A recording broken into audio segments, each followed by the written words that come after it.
ایک اور سورت ہے سورہ فصلت، جو اس سے اگلی سورت ہے، سورت نمبر 41۔ ہمارے سب کانٹیننٹ میں اس کو لکھا جاتا ہے سورہ حامیم السجدہ، جبکہ عرب ملکوں کے اندر جو قرآن حکیم چھپے ہوئے ہیں ان میں سورہ فصلت اسے لکھا جاتا ہے۔ تو یہ سارے کے سارے نام توقیفی ہیں، یعنی یہ موقوف ہیں آپ صلی اللہ علیہ وآلہ وسلم کے تعلیم فرمانے پر۔ یہ سورتوں کے نام صحابہ کرام علیہم رضوان یا علماء نے نہیں رکھے، بلکہ نبی صلی اللہ علیہ وآلہ وسلم کو اللہ نے تعلیم فرمائے، اور آپ صلی اللہ علیہ وآلہ وسلم نے جس طریقے سے قرآن حکیم من و عن امت تک پہنچایا ہے، اس طریقے سے ان سورتوں کے نام بھی آپ صلی اللہ علیہ وآلہ وسلم کو جو وحی کے ذریعے بتائے گئے وہ امت تک پہنچا دیے گئے۔ اللہ کا نام لے کر شروع کرتے ہیں۔ اپنے اپنے قرآن حکیم کھول لیجئے، سورۃ المؤمن پارہ نمبر 24، سورت نمبر 40۔ اعوذ باللہ من الشیطان الرجیم، بسم اللہ الرحمن الرحیم۔ حامیم، حروف مقطعات ہیں، اور ان کی پروننسیشن کے اعتبار سے ہم نے پچھلی 2 کلاسیں کور کی ہیں، مثلا نمبر 200 اور 201 قرآن حکیم کو عربک تجوید کے ساتھ کیسے پڑھنا ہے۔ تو ہا کے اوپر جو ہے وہ کھڑا زبر ہے، یہ 2 حرکات یا 1 الف کے برابر کھینچا جائے گا، اور میم کے اوپر بڑی مد ہے جو کہ 5 سے 6 الف تک کھینچی جاتی ہے، تقریباً 10 حرکات کے برابر۔ تنزیل الکتاب من اللہ العزیز العلیم، یہ کتاب اتاری گئی ہے اس اللہ کی طرف سے جو غالب ہے اور چھایا ہوا ہے، العزیز غالب ہے، العلیم علم والا۔ یہاں نہ بیٹھے میرے بھائی، آگے آ جائے بس۔ غافر الذنب، جو کہ بخشنے والا ہے گناہوں کا، وقابل التوب، اور توبہ قبول فرمانے والا ہے، شدید العقاب، اور سخت ہے سزا دینے میں۔ لیکن ہمیں صرف تصویر کا ایک رخ بتایا جاتا ہے، او جی اللہ تعالیٰ بڑا غفور رحیم ہے، اللہ نو ساڑیاں نمازاں نہیں چاہیے تھیاں۔ اللہ تعالیٰ کبھی بھی ایبسولوٹلی اپنی صفت رحمت کا ذکر نہیں کرتا، ہمیشہ عذاب کا معاملہ بھی ساتھ ذکر کیا جاتا ہے، اور جہاں پر رحمت اور توبہ کی امید دلائی جاتی ہے وہاں پر یہ بھی بات کلیئر کی جاتی ہے کہ جو توبہ کرنے کے بعد اپنی اصلاح کر لے۔ ایک وہ توبہ ہے جو انڈیا پاکستان بنگلہ دیش میں ہے کہ آپ اپنی مرضی کی زندگی گزاریں، گناہ بھی کرتے رہیں، نیکیاں بھی کرتے رہیں اور توبہ کرتے رہیں، اور ایک وہ توبہ ہے جو قرآن حکیم کی ہے کہ بے توبہ یہ ہے کہ اپنے گزشتہ گناہوں پر شرمندگی اور آئندہ نہ کرنے کا پکا عہد کرنا، یہ توبہ ہے، اور اپنی اصلاح بھی کرنا۔ مسئلہ نمبر 18 میرا اس کے اوپر ریکارڈڈ موجود ہے۔ غافر الذنب، یہ غافر لفظ آ گیا، سورہ غافر بھی کہتے ہیں اسی کی وجہ سے، گناہوں کا بخشنے والا، وقابل التوب، اور توبہ کو قبول فرمانے والا، شدید العقاب، سخت سزا دینے والا، ذی الطول، اور نہایت ہی فضل و کرم فرمانے والا، لا الہ الا ہو، نہیں ہے کوئی معبود سوائے اس کے، الیہ المصیر، اور سب کو لوٹ کر اسی کی طرف جانا ہے۔ اور یہی عقیدہ جو انسان کا قبلہ درست کر رکھتا ہے کہ انسان کو مر کے لوٹ کے اپنے رب کے پاس جانا ہے۔ اگر یہ تلوار نہ لٹکی ہو تو کبھی بھی انسان کا قبلہ درست نہیں ہو سکتا، انسان کبھی بھی اپنی اصلاح نہیں کر سکتا۔ ما یجادل فی آیات اللہ الا الذین کفروا، اللہ کی آیات میں تو جھگڑا نہیں کرتے مگر وہی لوگ جو کہ انکار کرنے والے ہیں۔ انکار ایک تو عقیدے میں انکار ہے کہ آپ کتاب و سنت کو ماننے سے انکار کر دیں، اللہ اور اس کے رسول کو ماننے سے انکار کر دیں، اور ایک اعمال میں انکار ہے کہ آپ اللہ اور اس کے رسول عز و جل و صلی اللہ علیہ وآلہ وسلم کو مان رہے ہیں لیکن ان کی نہیں مان رہے۔ تو کفر کا ترجمہ انڈیا پاکستان بنگلہ دیش میں بڑا عجیب لیا گیا کہ اس سے مراد شاید ہندو، سکھ، عیسائی اور یہودی یہ لوگ ہیں۔ نہیں، کفر عملی بھی ہوتا ہے کہ ایک شخص اللہ کو مان رہا ہے لیکن اللہ کی نہیں مانتا۔ صحیح مسلم میں حدیث ہے انٹرنیشنل نمبر کے مطابق کتاب الایمان چیپٹر میں 246 نمبر کہ آپ صلی اللہ علیہ وآلہ وسلم نے فرمایا بندے کے کفر اور اسلام کے درمیان فرق نماز ہے۔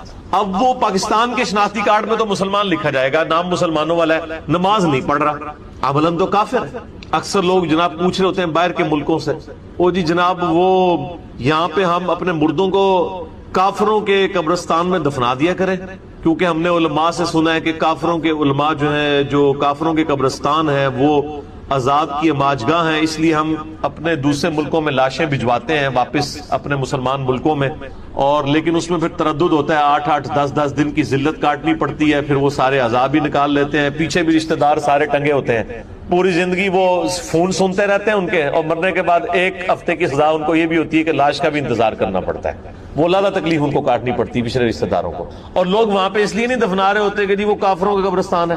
اور بھائی تو یہاں کون سے مسلمانوں کے قبرستان ہے؟ یہ آپ کے شناختی کارڈ میں مسلمانوں کے قبرستان ہے. کوئی یہ دعویٰ کر سکتا ہے کہ اس قبرستان میں جتنے مردے دفن ہیں یہ سارے نمازی تھے؟ 1% بھی نہیں ہوتے نمازی. تو یہ کون سے مسلمانوں کے قبرستان ہے؟ یہ شناختی کارڈ کے مسلمانوں والے قبرستان ہے. اللہ کے حضور یہ مسلمانوں والے قبرستان نہیں ہے. تو قبرستان کوئی بھی آپ جہاں پہ اس کو دفنا دیں اس سے کوئی فرق نہیں پڑتا کہ وہ مسلمانوں کا قبرستان ہے یا بے نمازی کافروں کا قبرستان ہے یا یہودی عیسائی کافروں کا قبرستان ہے. مدینہ شریف میں جو بقیع غرقد ہے وہ ایک جس کو کہتے ہیں سانجائی قبرستان تھا. وہیں پہ منافقین کی قبریں بھی ہیں, وہیں پہ کافروں کی قبریں بھی ہیں, وہیں پہ مشرکین کی قبریں بھی ہیں, وہیں پر صحابہ کرام کی قبریں بھی ہیں علیہم رضوان. تو اللہ کی آیات میں تو جھگڑتے نہیں مگر وہ لوگ جو انکار کرنے والے ہیں. فلا یغررک تقلبہم فی البلاد, تو اے نبی علیہ السلام آپ کو دھوکے میں نہ ڈال دے ان کا شہروں میں بڑے کر و فر کے ساتھ پھرنا, یعنی ان کا جو دنیاوی سٹیٹس ہے اے نبی صلی اللہ علیہ وآلہ وسلم یہ آپ کو دھوکے میں نہ ڈال دے کہ اگر یہ اللہ تعالیٰ کے حضور منظور نظر نہیں ہے تو اللہ نے دنیاوی ان کو اچھا سٹیٹس کیوں دیا ہوا ہے, یہ چیز آپ کو دھوکے میں مبتلا نہ کر دے. اب مجھے ذرا یہ بتائیے کہ اگر نبی علیہ السلام کو یہ بات کہی جا رہی ہے کہ آپ دھوکے میں مبتلا نہ ہو کافروں کا سٹیٹس دیکھ کے, تو ہم اور آپ کس شمار کے اندر ہیں؟ یعنی انسان کی ایک صفت ہے کہ بظاہر جو کچھ ہو رہا ہوتا ہے اس کی وجہ سے اس کے اوپر اثرات ضرور آتے ہیں. حتیٰ کہ نبی علیہ السلام کو بھی کہا جا رہا ہے کہ آپ کو دھوکے میں مبتلا نہ کر دے کافروں کا ٹھاٹ باٹ کے ساتھ اس دنیا کی زندگی میں رہنا کہ کہیں یہ اللہ تعالیٰ کے منظور نظر تو نہیں ہے, یا اللہ تعالیٰ ان پہ گرفت کیوں نہیں کرتا. آپ نے اس دھوکے میں نہیں آنا بلکہ آپ کمٹمنٹ کے ساتھ اپنی دعوت و تبلیغ کا کام کریں. آخرت جو ہے والآخرۃ عند ربک للمتقین, دنیا ہو سکتا ہے کافروں کو زیادہ ملے اور یقیناً ملے گی. صحیح مسلم میں حدیث ہے کہ دنیا کافر کے لیے جنت ہے اور مومن کے لیے قید خانہ ہے, لیکن قرآن حکیم میں واضح آیا ہے والآخرۃ عند ربک للمتقین, آخرت تمہارے رب کے حضور پرہیزگاروں کے لیے. دنیا ٹھیک ہے کہ وہ اللہ تعالیٰ نافرمانوں کو بھی دے گا اور تابع فرمان لوگوں کو بھی دے گا اور بسا اوقات نیک لوگوں کو آزما بھی لے گا. وَلَنَبْلُوَنَّكُمْ بِشَيْءٍ مِّنَ الْخَوْفِ وَالْجُوعِ وَنَقْصٍ مِّنَ الْأَمْوَالِ وَالْأَنفُسِ وَالثَّمَرَاتِ, ہم ضرور آزمائیں گے تمہیں کچھ تھوڑے سے خوف سے, بھوک سے اور اسی طریقے سے جان اور مال میں نقصان کے ذریعے. پھر دیکھیں گے کون صبر کرنے والے, اور جو صبر کرنے والے ہیں تو پھر ان اللہ مع الصابرین, اللہ تعالیٰ صبر کرنے والوں کے ساتھ. کذبت قبلہم قوم نوح, ان سے پہلے بھی یعنی مشرکین عرب سے پہلے بھی قوم نوح نے بھی جھٹلایا تھا. والاحزاب من بعدہم, اور ان کے بعد اور گروہوں میں, نوح علیہ السلام کے بعد ہود علیہ السلام آئے, صالح علیہ السلام آئے, ابراہیم علیہ السلام آئے, شعیب علیہ السلام آئے, موسیٰ علیہ السلام آئے, عیسیٰ علیہ السلام آئے. ان تمام پیغمبروں کے زمانے میں کئی گروہ ایسے تھے جنہوں نے وقت کے پیغمبر کی دعوت کو قبول نہیں کیا اور ان کے ساتھ بغاوت پر اتر آئے, یہاں تک کہ وہ ہمت کل امت برسولہم لیأخذوہ, ہر امت نے یہ ارادہ کیا کہ اپنے رسول کو پکڑ لے, گرفتار کر لے. ہمارے نبی علیہ السلام کے ساتھ بھی یہی ہوا ہے. جب آپ مکے سے مدینہ کی طرف ہجرت کر گئے اس دوران آپ کے قتل کا بھی انہوں نے پورا پلان بنایا ہوا تھا, اللہ تعالیٰ نے آپ کو بچا لیا. تو اللہ تعالیٰ فرماتا ہے ہر نبی کے ساتھ یہی ہوا ہے کہ وقت کے پیغمبر کے خلاف ان کی امتیں وہ کھڑی ہو گئی. امت کی بھی دو اقسام ہے, ایک امت اجابت ہے جیسے ہم ہیں جنہوں نے دعوت حق قبول کر لیا, ایک امت دعوت ہے جیسے یہود و نصارہ اور مشرکین ہیں, وہ بھی نبی علیہ السلام کی امت ہے لیکن امت دعوت ہے, ان تک ہم نے دعوت پہنچا دی. تو جو مخالفین ہوتے تھے نبیوں کے ہوتے تو امت ہی تھے ان کی, لیکن وہ نبیوں کو قتل کرنے کی سازشیں بھی کرتے تھے, ان کو گرفتار کرنے کی بھی, پکڑنے کی بھی. وَجَادَلُوا بِالْبَاطِلِ, اور جھگڑا کرتے تھے ان کے ساتھ باطل طریقے کے ساتھ. لِيُدْحِدُوا بِهِ الْحَقِّ, تاکہ حق کو اس سے جھٹلا دے. فَأَخَذْتُهُمْ, پس ہم نے ان کو پکڑ لیا. فَكَيْفَ كَانَ عِقَابِ, تو بتاؤ پھر میرا عذاب کتنا شدید ہوا. بیسیکلی اس میں دھمکی ہے, ظاہر پس منظر میں نبی علیہ السلام کی 10 سال کی دعوت ہے, مشرکین عرب میں سے صرف 125 کے قریب لوگ مسلمان ہوئے ہیں, اور وہ پھر تانا بھی دیتے ہیں کہ اگر تم سچے پیغمبر تھے تو ہم پر عذاب بھی نہیں آیا, تمہاری دعوت بھی اتنے لوگوں نے قبول نہیں کی. تو نبی علیہ السلام کو تسلی کی دی جا رہی ہے اور مشرکین عرب کو جواب دیا جا رہا ہے کہ دیکھنا جب اللہ کا عذاب آئے گا پھر ٹل نہیں سکتے. اور پھر عذاب آیا غزوہ بدر کی شکل میں. 70 سردار ان کے جو ہیں وہ قتل ہوئے. اور اس کے بعد غزوہ خندق میں اور پھر غزوہ حنین تو آخری قسط تھی مشرکین عرب پہ اللہ تعالیٰ کے عذاب کی. وَكَذَلِكَ حَقَّتْ كَلِمَةُ رَبِّكَ عَلَى الَّذِينَ كَفَرُوا، اور اسی طریقے سے تمہارے رب کی بات پکی ہو گئی، طے پا گئی ان لوگوں پر جو کہ انکار کرنے والے تھے، انہم اصحاب النار، کہ وہ ہیں دوزخی. یعنی دنیا میں تو یہ معاملہ ہے ہی ہے کہ عذاب آئے گا، اور دنیا میں اگر کسی پر عذاب کی قسط نہ بھی آئی، آخرت کا معاملہ اس کے اوپر ہے کہ وہ دوزخی ہیں، وہ آخرت کا عذاب تو ٹلنے والا نہیں ہے. اب بڑی اہم ترین آیات آ رہی ہیں اگلی. اہل ایمان کی اللہ کے حضور کیا وقعت ہے، کیا عزت ہے، اس حوالے سے. اور بخاری اور مسلم کی متفق علیہ حدیث ہے. رمضان شریف میں ہم بیٹھے ہوئے ہیں، آج دوسرا روزہ ہے، تیسرا چوتھا، کہ اللہ تعالیٰ نے فرمایا، حدیث قدسی ہے بخاری اور مسلم کی، کہ اللہ تعالیٰ فرماتا ہے کہ الصوم لی وانا اجزی بہ. ایک جگہ اجزی بہ آتا ہے کہ روزہ خاص میرے لیے ہے اور میں ہی اس کی جزا دوں گا، یا میں ہی اس کی جزا ہوں. کیونکہ یہ ایک ایسا عمل ہے جو بندے اور اللہ کے درمیان راز ہے. نماز تو سامنے نظر آ جاتی ہے، روزے کا تو پتہ ہی نہیں چلتا، اسی لیے اس کو خاص اللہ نے کہا کہ میرے لیے، کیونکہ میرے اور بندے کے درمیان راز ہے، کسی اور کو تو پتہ ہی نہیں ہے. اور اس کی جزا میں خود ہوں، یعنی میرا دیدار، یا میں اسے خاص جزا دوں گا. تو اللہ تعالیٰ نے یہ پوری کائنات جو ہے وہ انسان کے لیے پیدا کی ہے، اور انسان کو اپنے لیے پیدا کیا. وما خلقت الجن والانس الا لیعبدون. اور کس حد تک کہ اس کائنات کی ہر مخلوق اللہ نے انسان کی خدمت میں لگائی ہوئی ہے، چاہے وہ سورج ہو، چاند ہو، ستارے ہو، ایون فرشتے بھی، وہ بھی انسانوں کا ذکر کر رہے ہوتے ہیں. اب یہ وہ آیات آ رہی ہیں قرآن حکیم میں، سورۃ المؤمن کی اہم ترین آیات ہے. الذین یحملون العرش، اللہ کے وہ فرشتے جو کہ عرش کو اٹھائے ہوئے ہیں، ومن حولہ، اور جو عرش کے ارد گرد ہیں، یسبحون بحمد ربہم، وہ تمہارے رب کی حمد بیان کرتے ہیں تسبیح کے ساتھ، جو صحیح بخاری میں ہے کہ ان کے کلمات کیا ہوتے ہیں، سبحان اللہ وبحمدہ سبحان اللہ العظیم. ویؤمنون بہ، اور ایمان رکھتے ہیں اللہ پر. ویستغفرون للذین آمنوا، اور وہ جو فرشتے اللہ کے عرش کو تھامے ہوئے ہیں، اللہ کے عرش کے گرد اللہ کی تسبیحات بیان کرتے ہیں، وہ کرتے کیا ہیں، وَيَسْتَغْفِرُونَ لِلَّذِينَ آمَنُوا، وہ استغفار کرتے رہتے ہیں ایمان والوں کے. اللہ نے ان کی یہ ڈیوٹی لگائی ہے کہ میرے جو ایمان والے بندے ہیں ان کے لیے دعا مانگو مجھ سے استغفار کرو ان کے گناہوں کی بخشش کے لیے. یہ ایمان والے ہیں، یہ شناختی کارڈ والے نہیں ہیں مسلمان. ایمان والے وہ ہوتے ہیں جو بات مان لیں. اور ربنا وسعت کل شیء رحمہ، اور دعا کیا کرتے ہیں، اے رب ہمارے، تیری رحمت نے ہر چیز کو اپنا وسعت سے گھیرے ہوئے ہے. وعلما، اور تیرے علم نے، فاغفر للذین تابوا، پس تو بخش دے ان لوگوں کو جو واقعی توبہ کر لیں، واتبعوا سبیلک، اور تیرے راستے کی پیروی اختیار کر لیں. دیکھ لیں جو میں نے بات کی تھی نا کہ انڈیا پاکستان بنگلہ دیش کی توبہ یہ ہے کہ گناہ بھی دب کے کرو تو توبہ بھی دب کے کری آؤ. اور قرآن حکیم کی توبہ یہ ہے کہ وہ فرشتے کس کے لیے دعا کرتے ہیں کہ جو لوگ توبہ کریں، واتبعوا سبیلک، اور تیرا راستہ اختیار کر لیں. قرآن حکیم میں تو خالی توبہ ہے ہی نہیں ہے، خالی کھلی توبہ جڑی ہے، کھوکھلی توبہ تو ہے ہی نہیں ہے. تو فرشتے دعا ان کے لیے کر رہے ہیں جو توبہ کر کے سیدھا راستہ اختیار کر لیں. وقہم عذاب الجحیم، اور اے اللہ ان کو بچا لے عذاب جہنم سے، دوزخ کے عذاب سے، کہ انہوں نے تیرا راستہ اختیار کر لیا. ربنا وادخلہم جنات عدن التی وعدتہم، اے رب ہمارے اپنے ان مومن بندوں کو داخل فرما دے ہمیشہ کی جنتوں میں جن کا تو نے ان سے وعدہ کیا ہے.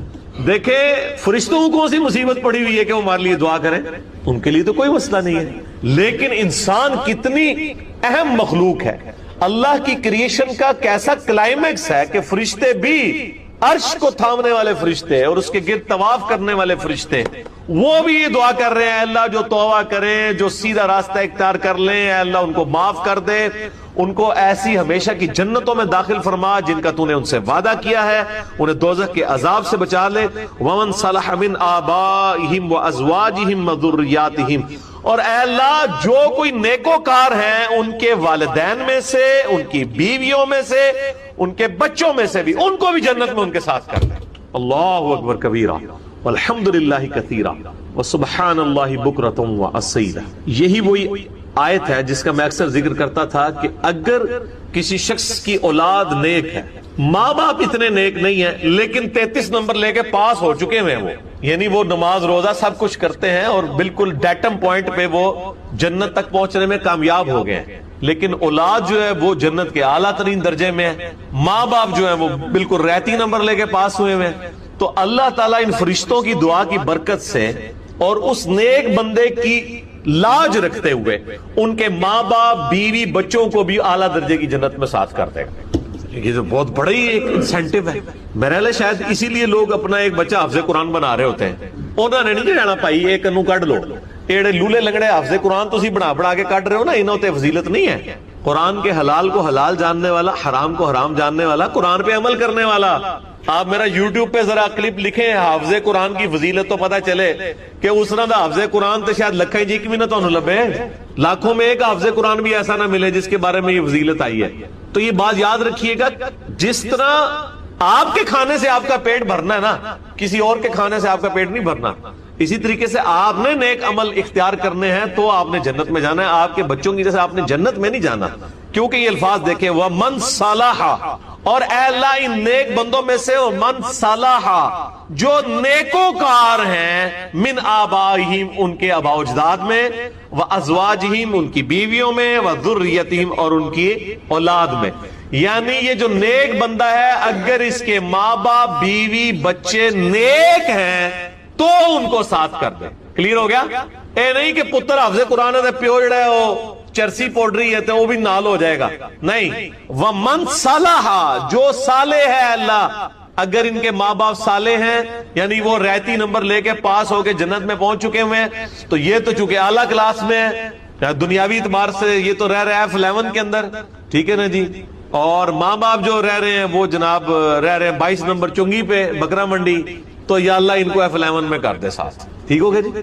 لیکن اگر ڈیٹم لیول بھی اچیومنٹ نہیں ہے پھر کوئی نہیں۔ انک انت العزیز الحکیم، بے شک تو غالب ہے حکمت والا ہے۔ العزیز الحکیم ہمیشہ آتا ہے، یعنی غالب ایسا ہے کہ جب چاہے پکڑ سکتا ہے اپنے نافرمانوں کو، لیکن حکمت ہے ڈھیل دیتا ہے، حکمت کا تقاضا ہے کہ ڈھیل دیتا ہے، اور پھر اللہ تبارک و تعالی آخرت میں پکڑے گا، دنیا میں ڈھیل دیتا ہے۔ وَقِهِمُ السَّيِّئَاتِ اور اے اللہ اپنے ان بندوں کو بچا لے قیامت کے دن کی سزاؤں سے۔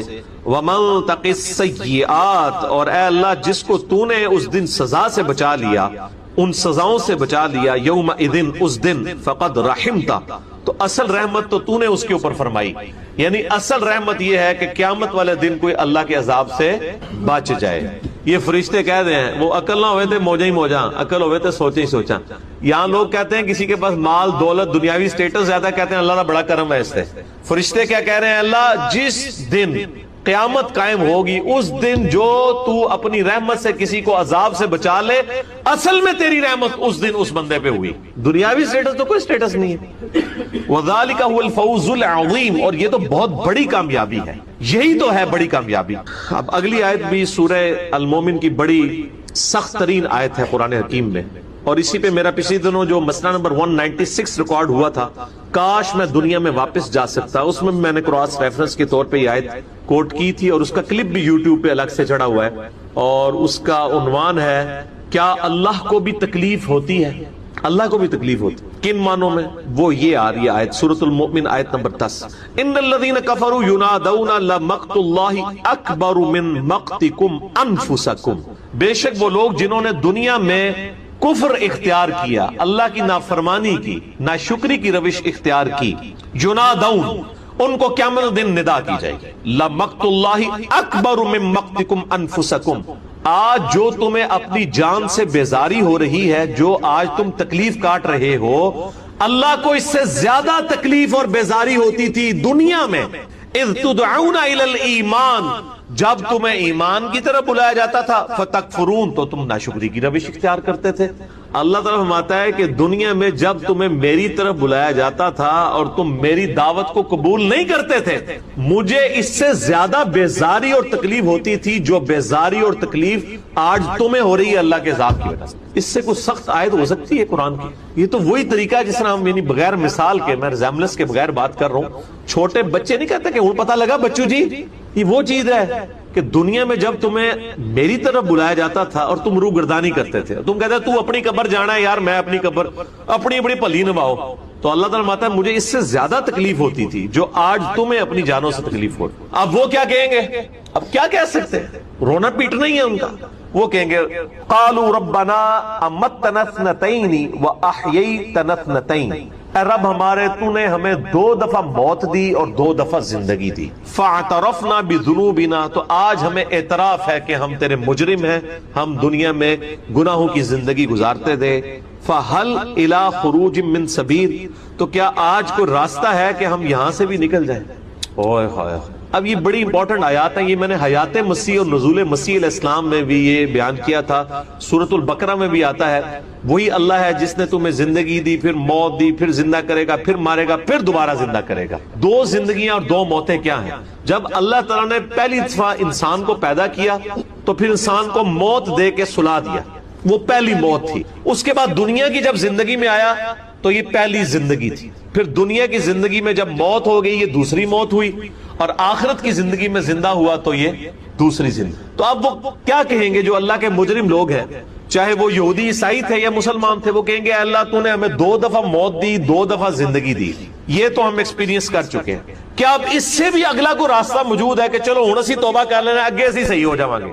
یعنی اتنی سٹیجز ہم گزار چکے ہیں، کیا اب آخرت کے بعد بھی کوئی سٹیج ہے کہ اب ہم توبہ کر لیں اور اب اس کے بعد جو اگلی سٹیج ہے اس میں تو ہمیں جنت دے دے؟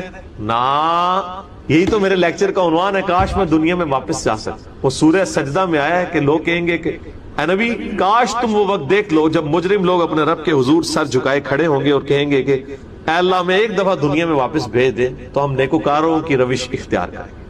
اللہ تعالیٰ فرمائے گا یہ تو اب مہلت نہیں۔ یہاں پہ بھی وہ کہہ رہے ہوں گے یا اللہ تو نے 2 زندگی 2 موت دی ہیں نا، ایک دفعہ اور موت دے کے زندگی دے دے تو ہم بس صحیح ہو جائیں گے۔ تو کیا اب یہاں سے بھی بھاگنے کا کوئی راستہ ہے؟ تو جناب جواب سنیں، ذالکم بانہ اذا دعی اللہ وحدہ کفرتم، بھائی اس کی وجہ یہ ہے کہ جب تمہیں کہا جاتا تھا کہ ایک اکیلے اللہ کو پکارو تو تم روگردانی کرتے تھے، حق بات قبول نہیں کرتے۔ وَإِن يُشْرِكْ بِهِ تُؤْمِنُوا، اور جب تمہیں اللہ کے ساتھ اور ہستیوں کو شریک ٹھہرانے کے لیے کہا جاتا تھا پھر تم ایمان لے آیا کرتے تھے۔ یہ بڑی امپورٹنٹ آیات ہیں، اکیلے اللہ کو پکارنے کا کہا جاتا تھا تو تم جو ہے وہ بگڑ جاتے تھے۔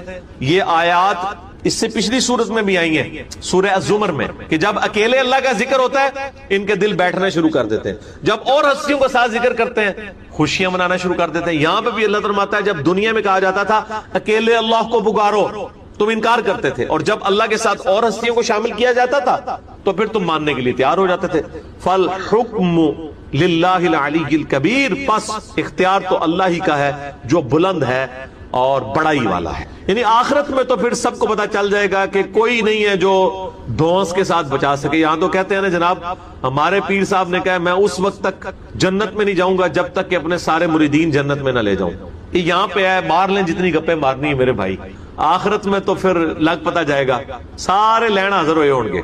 تو اللہ تعالیٰ مارے کہ جب اور ہستیاں شامل کی جاتی تھی پھر تم ایمان لے آتے تھے۔ والذی یریکم آیاتہ، وہی اللہ ہے جو تمہیں نشانیاں دکھاتا ہے اپنی۔ وینزل لکم من السماء رزقا، اور وہ تمہارے لیے آسمان سے رزق اتارتا ہے۔ کون سا رزق؟ بارش۔ یہ آپ جو اناج کھا رہے ہیں یہ بھی آسمان سے ہی اتر رہا ہے، کیونکہ وہی بارش ہے جو گندم کے دانے کو مٹی میں ایکٹیویٹ کر کے اس میں زندگی پیدا کرتی ہے۔ تو اصل میں انسان کا رزق آسمان سے نازل ہو رہا ہے، چاہے وہ فروٹ کی شکل میں ہے، کھیتیوں کی شکل میں ہے، اناج کی شکل میں ہے، الٹیمیٹلی سورس آسمان۔ وما یتذکر الا من ینیب، اور نصیحت تو حاصل نہیں کرتا مگر وہی جو رجوع لانے والا ہو۔ یہ بڑی اہم بات ہے، جو واقعی سیریس لے نا، معاملات کو کیجول نہ لے، اسی کو ہدایت ملے گی۔ اور جو بندہ من موجی زندگی گزار رہا ہے اس کے لیے قرآن میں کوئی ہدایت نہیں۔ فَادْعُوا اللَّهَ مُخْلِصِينَ لَهُ الدِّينَ، پس پکارو اللہ کو اپنے دین کو خالص کرتے ہوئے اس کے ساتھ۔ وَلَوْ كَرِهَ الْكَافِرُونَ، چاہے کافر اس بات کا برا مانے، اکیلے اللہ کو پکارو۔ إِيَّاكَ نَعْبُدُ وَإِيَّاكَ نَسْتَعِينُ، کافر کا یہاں تو مسلمان کافر جو ہیں وہ بھی برا مان رہے ہیں۔ مسلمان کافر وہ ہیں جو کلمے والے مسلمان ہیں، اعمال میں کافر ہیں، عقیدوں میں کافر ہیں، ان کے چہرے بگڑنا شروع ہو جاتے ہیں۔ میں نے یہاں پر یہ چیلنج دیا ہے کہ جو لوگ اللہ کے ساتھ اور ہستیوں کو پکار رہے ہیں نا مدد کے لیے، اولیاء اللہ کو، صحابہ کو، پیغمبروں کو، فرشتوں کو، آپ ان کی مسجد میں جا کے صرف یا اللہ مدد لکھ دیں، 50 مسجدوں میں یا اللہ مدد لکھے نا، کوئی ایک مسجد بھی نہیں بچے گی جس میں سے وہ نہ مٹائیں۔ وہ شخص کہے گا یہ ایک ٹکڑا کیا کر سکتا، بس وہ رکھنے کی دیر ہوگی، وہ پڑھنا بھاری ہو جائے گا۔ اللہ کے نام سے تو وزنی کوئی چیز نہیں ہو سکتی، اسے کہتے ہیں کاغذ کے پرزے والی حدیث، اس کے لیے جنت کا حکم ہو جائے گا۔ لا الہ الا اللہ کا مقابلہ نہیں۔ تو یہ 4 وظیفے ہیں، سبحان اللہ، الحمدللہ، اللہ اکبر، لا الہ الا اللہ۔ یہ اتنا محبوب وظیفہ ہے کہ جو سنن نبی داؤد میں، جامع ترمذی میں صلاۃ و تسبیح والی حدیث ہے، اس میں 300 دفعہ کون سے کلمات پڑھے جاتے ہیں؟ یہی سبحان اللہ والحمدللہ ولا الہ الا اللہ واللہ اکبر، بس اتنا ہی پڑھنا ہوتا ہے۔ یہ ولا حول ولا قوت الا باللہ کی حدیثیں الگ سے ہیں، لیکن صلاۃ و تسبیح میں اتنا ہی پڑھنا ہوتا ہے، 4 کلمات۔ حتیٰ کہ صحیح مسلم میں حدیث ہے، نبی علیہ السلام نے فرمایا یہ 4 کلمات مجھے ہر اس چیز سے بڑھ کر محبوب ہیں جن پہ سورج طلوع ہوتا ہے، یعنی دنیا اور جو کچھ دنیا کے اندر ہے اس سے بڑھ کر مجھے یہ چیز محبوب ہے کہ میں یہ 4 کلمات کہہ لوں، سبحان اللہ والحمدللہ ولا الہ الا اللہ واللہ اکبر۔ اور صحیح مسلم کی ایک اور حدیث ہے کہ نبی علیہ السلام نے فرمایا اللہ تعالیٰ کو اس سے بڑھ کر کوئی اور کلمات محبوب نہیں ہے، اور یہ حصہ بخاری میں بھی ہے اس کا، اور اس میں اللہ تعالیٰ کی طرف سے کوئی پابندی نہیں ہے، تم ان کی ترتیب بھی بدل سکتے ہو، یعنی سبحان اللہ کے بعد آپ اللہ اکبر پڑھ لیں، پھر لا الہ الا اللہ، کوئی فرق نہیں۔ یہ ایک اوپن چیز، آپ یوں بھی کر سکتے ہیں کہ پہلے 100 دفعہ پڑھ لیں سبحان اللہ سبحان اللہ سبحان اللہ، الحمدللہ الحمدللہ الحمدللہ، اللہ اکبر، کیونکہ را کو پھر لام سے ملائیں گے، اللہ اکبر اللہ اکبر اللہ اکبر، لا الہ الا اللہ لا الہ الا اللہ لا الہ الا اللہ۔ اور یوں بھی پڑھ سکتے ہیں، وہ زیادہ بہتر ہے، سبحان اللہ والحمدللہ ولا الہ الا اللہ واللہ اکبر، کیونکہ اکبر پہ وقف کریں گے، ورنہ یہ سبحان اللہ تو الحمدللہ ہی پڑھ نہیں سکتے آپ، کیونکہ الحمدللہ الحمدللہ بنے گا کنٹینیوس، جیسے اللہ اکبر اللہ اکبر اللہ اکبر، تو وقف کرنا پڑے گا سوائے سبحان اللہ کے۔ سبحان اللہ یہ تو پڑھ سکتے ہیں، لیکن الحمدللہ کو الحمدللہ وقف کرنا پڑے گا۔ اللہ اکبر اگر ملائیں گے تو اللہ اکبر را کو لام سے، تو اس کی بجائے اتنی مشکل میں نہ پڑے، سبحان اللہ والحمدللہ ولا الہ الا اللہ واللہ اکبر، ایک تسبیح پڑھ لے، 4 وظیفے 100 دفعہ ہو جائیں گے، کیونکہ نبی علیہ السلام نے اجازت دے دی ہے نا، آگے پیچھے دائیں میں کچھ بھی کر سکتے ہو، اور یہ ترتیب تو صلاۃ و تسبیح میں موجود ہے، نبی علیہ السلام نے کلمات پڑھے بھی ہیں۔ آپ کو پتہ ہے تبلیغی جماعت والے 3 وظیفے بتاتے ہیں، ویسے بڑی سمجھداری سے ہی کسی نے وہ ڈیوائس کیے ہوئے ہیں، 100 دفعہ وہ یہ بتاتے ہیں سبحان اللہ والحمدللہ ولا الہ الا اللہ واللہ اکبر، وہ ساتھ وہ بتاتے ہیں ولا حول ولا قوت الا باللہ، وہ بھی پڑھ سکتے ہیں، وہ بھی صحیح بخاری میں رات کو اٹھتے وقت کی دعا ہے، فی العلی العظیم تک بھی پڑھ سکتے ہیں، وہ ابن ماجہ میں موجود ہے۔ میرا ایک یوٹیوب پہ کلپ ہے 6 کلموں کا ثبوت، تو میں نے بتایا 4 کلمے ثابت ہیں، 2 مولویوں کے لکھے ہوئے ہیں آخری والے جو، تو بلکہ وہ میرا بیٹا تو وہ اس کے وہ کورس میں آیا تو اس نے وہ 2 یاد ہی نہیں کیے، تو اس کو ماں کہہ رہی یاد کرو، کہتی وہ کہتا ثابت ہی نہیں ہے تو کیوں ساری یاد کر۔ ہم ریکویسٹ کریں گے، ہمارے پاس بھی وہ کورس اسلامیات کا جو ہے نا اس کو ریویو کرنے کے لیے بھیجا ہوا ہے ہماری اکیڈمی میں انہوں نے، تو ہم اس میں ان کو ریکویسٹ کریں گے کہ یہ آخری 2 کلمے نکال دیں، پہلے 4 کلمے ثابت ہیں، وہ تو ثابت ہی نہیں ہے، تو خام خواہ لوگوں کو آپ رٹا رہے ہیں، الٹا جن لوگوں کی شادی ہونے والی ہوتی ہے وہ بیچارے ٹینشن میں پڑے ہوتے ہیں 6 کلمے یاد کریں، حالانکہ کلمے کے ساتھ تو کوئی تعلق ہی نہیں اس کے۔ تو یہ جو صلاۃ و تسبیح کے اندر بھی پڑھا جاتا ہے، لیکن اس میں لا حول ولا قوت الا باللہ نہیں، وہ تو لادہ سے بخاری مسلم میں حدیث ہے کہ جنت کے خزانوں میں سے ایک خزانہ ہے لا حول ولا قوت الا باللہ، تو آپ پڑھنا چاہتے ہیں ضرور پڑھیں، اس میں وظیفے کے طور پہ آپ پوری تسبیح اس کی پڑھ لیں بے شک۔ تو تبلیغ جماعت والے یہ بتاتے ہیں 100 دفعہ درود شریف بتاتے ہیں اور 100 دفعہ استغفار بتاتے ہیں، بہت انٹلیکچوئل چیز ہے۔ یہ وظیفہ اتنا کمال ہے کہ آپ کے ہر فرض نماز کے بعد یہ وظیفہ نبی علیہ السلام نے مشروع کیا ہے، مسلم شریف میں حدیث ہے ہر فرض نماز کے بعد یہ وظیفہ پڑھنے والا کبھی نامراد نہیں جاتا، 33 دفعہ سبحان اللہ، 33 دفعہ الحمدللہ اور 34 دفعہ اللہ اکبر۔ اور ایک حدیث میں ہے مسلم شریف کی کہ جو پڑھے 33 دفعہ سبحان اللہ، 33 دفعہ الحمدللہ، 33 دفعہ اللہ اکبر اور 100 کا عدد پورا کرنے کے لیے پڑھ لے لا الہ الا اللہ وحدہ لا شریک لہ